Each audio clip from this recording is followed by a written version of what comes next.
म राजकुमार विष्ट सामुदायिक सेवा केन्द्र एवं सामुदायिक प्रहरी सेवा केन्द्र पुलिसको अध्यक्ष। एकदम यो चाहिँ राम्रो कार्यक्रम हो। पञ्चमन्दिरले चाहिँ यो सबै चाहिँ यो सबै टोलको समाजको मान्छेहरू चाहिँ जोडेर एउटा शुभकामना आदान प्रदान इन्ट्रेक्सन चिनापछि गर्ने शुभकामना आदान प्रदान एकदम राम्रो कुरा हो।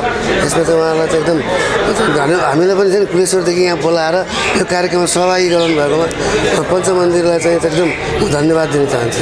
म सन्तुष्ट छु किनभने पाँचवटा उहाँहरू चाहिँ पाँचवटा मन्दिर मिलेर एउटै बनाएर होइन त्यो अब त्यहाँ चाहिँ धार्मिक कार्य त छँदैछ। पञ्चमन्दिर भएको धार्मिक कार्य चाहिँ त्यहाँ साथसाथै सोसल सामाजिक कामहरू पनि अरू छ नि।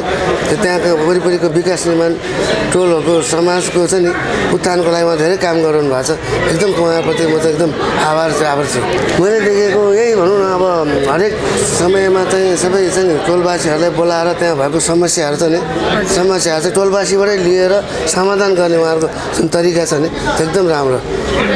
उहाँ चाहिँ समाजको सबै लघु प्रतिष्ठित व्यक्तित्वहरू सबै जो जो हुनुहुन्थ्यो समाजमा पञ्च समाजभित्रको सबैलाई बोलाएर चाहिँ उहाँले जुन कार्यहरू गरिरहनु भएको छ नि त्यो चाहिँ एकदमै मलाई चाहिँ राम्रो लाग्छ।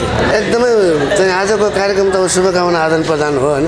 त्यो त एकदम राम्रो नै भएको छ भन्नुपर्छ। यसलाई कुनै उ छैन। अब कार्यक्रम अनुसार चाहिँ सबैजनाको उपस्थिति पनि बाक्लो छ होइन।